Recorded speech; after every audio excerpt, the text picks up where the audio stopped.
Hey guys, it's Peyton and today is the start of the day 7 Reading Rush reading vlog. This is the final day of the reading rush. It's kind of sad, but I'm kind of also ready for it to be over because it's been stressful doing daily vlogs and trying to read a bunch. I will tell you what my goal is for today. I have 2 books that I'm hoping to finish, and the first one I'm pretty close to finishing. I'm on page 314, around that, because I'm on chapter 21. I'm listening to the audiobook on my phone, but since I have the physical copy, I try to keep it up with a bookmark. So I should be able to listen to the rest of this if I put time into it. And this is basically the first book of the Bloodline series. It's the companion series to the Vampire Academy series. And I reread that whole series so I could finally read these. And I'm enjoying it so far. It's not anything great for me, but it's good as an audiobook to put in the background. It's interesting enough. So that's how I feel about that right now, and hopefully I can finish it. But what I really need to finish is Heretics Anonymous by Katie Henry. This is a book I haven't even started yet, but I think it's almost 2 in the afternoon. I just edited my vlog for day 6, and hopefully that will go up this afternoon. I have the audiobook for this on overdrive, but I also have the physical book. So let's just hope I can get through it. It's only 320 something pages. So with the audiobook and physical reading, I think I can power through this. We'll just see, since I also have another audiobook. I also have one other thing to do today. I have to watch the Hunger Games movie to finish the challenge, read and watch a book to movie adaptation. I haven't been able to check that off because I haven't watched the movie yet.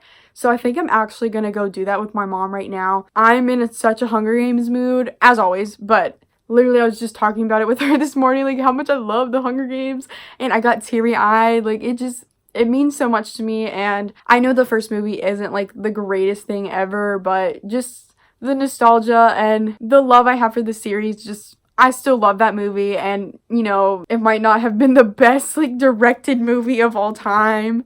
Go watch Caleb from Insane Reader's video on it. Yeah, I see what he's saying. It's still really good and powerful in a way, but the movie itself, it's filmed kind of weird. But I still love it so much. So, I'm not a hater. Literally, I still watch that movie all the time, and I'm always happy about it. But the best Hunger Games movie, in my opinion, is Catching Fire for sure. That's my favorite book in the series, I believe, as well. It's very much rivals with the first book. Now I'm just talking about the Hunger Games. I will stop. I'm gonna go watch that movie. Super happy about that. And after that, I need to definitely read as much as possible today. So let's hope I can do all of this before midnight.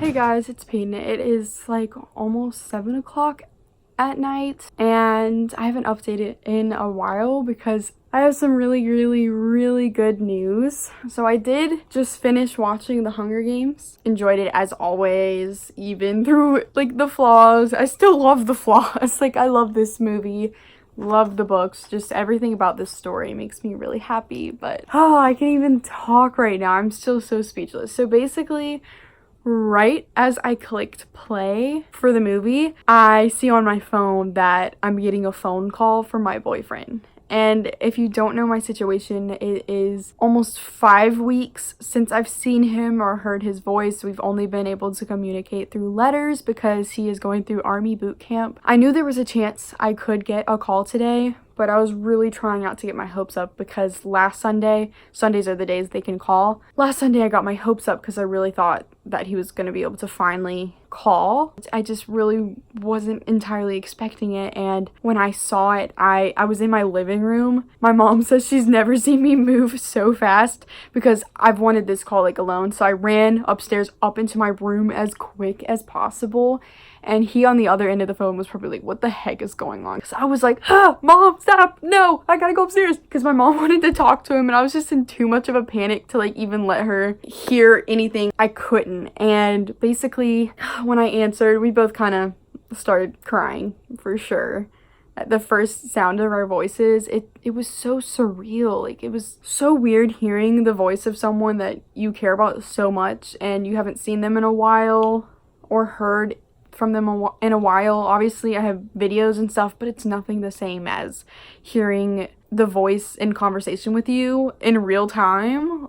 Nothing beats that. So it was just so crazy to hear him again. I was shaking, and it ended up being a 19-minute phone call. And then we FaceTimed for 1 minute, and then he was gonna call his family for a few minutes. And then I thought that was it. And I can't tell you how much after we ended that FaceTime call where we could see each other's faces for a second. He couldn't really hear me because it was loud where he's at. I regretted so hardcore that I did not get a screenshot of us on the FaceTime. Oh my God. Obviously, I was so happy in that moment, but I was like, dang it, Peyton, you're stupid. I literally was so mad at myself. And then I go back downstairs eventually after several minutes of just sitting on my floor like this and looking at my ceiling and shaking because I was just in such huge amount of shock and adrenaline rush and everything. I'm literally dizzy right now because I just had such a big adrenaline rush. And then I went downstairs, attempt number 2 to watch the movie with my mom, and I'm eating some bagel bites.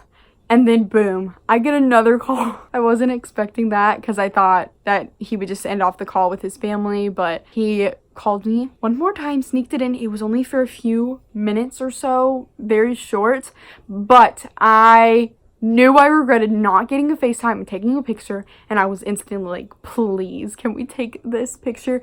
And I did get a picture, and Macy, shut up. I'm not gonna show it to you guys just because I don't know if he wants that shown or anything, but just know he's bald. He has a big forehead too, but you have to get buzz cuts in basic training. Like, there's no way out of that. So his forehead is just, it's just basically up here. Just kidding, but yeah, sorry, Brett, whenever you watch this, but it's true. But it's funny, and he's still cute. Yeah, he's my PETA. I even told him that on the phone call. He really is. I love PETA so much.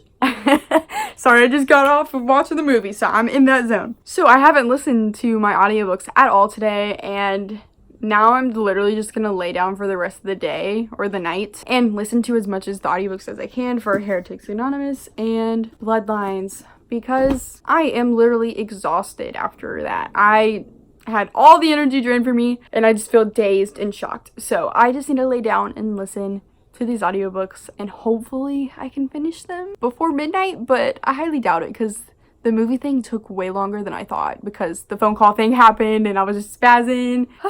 I'm still just so happy about that though. Really. I will update you guys later. Hey guys, it is midnight and I am going to give you a few updates. I also put my hair like in a really high ponytail. It might look stupid, but I was going for a new look. Like, look at it, the scrunchy. And it's hot in here, so I just thought I would throw it up for at least a bit. And I will have you know that I did finish Bloodlines by Rochelle Mead. I ended up giving this book a 3 out of 5 stars, and I really enjoyed it, even though 3 stars isn't that much. But these books are more of like a fun thing. They're not like the most mature, sophisticated, like sort of book. I really enjoyed it still.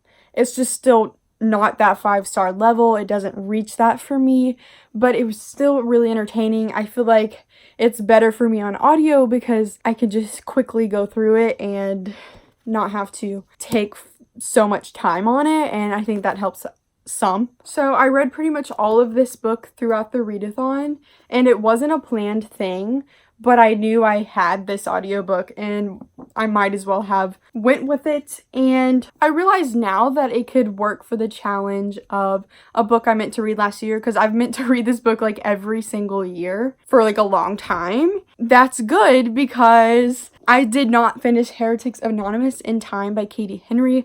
I'm on page 102 and I listened to this on audiobook, and I'm not gonna stress myself out. Like, today ended up being more of a chill day. I watched my movie, and then I got that call from my boyfriend, and after that, like, that's all that mattered to me today.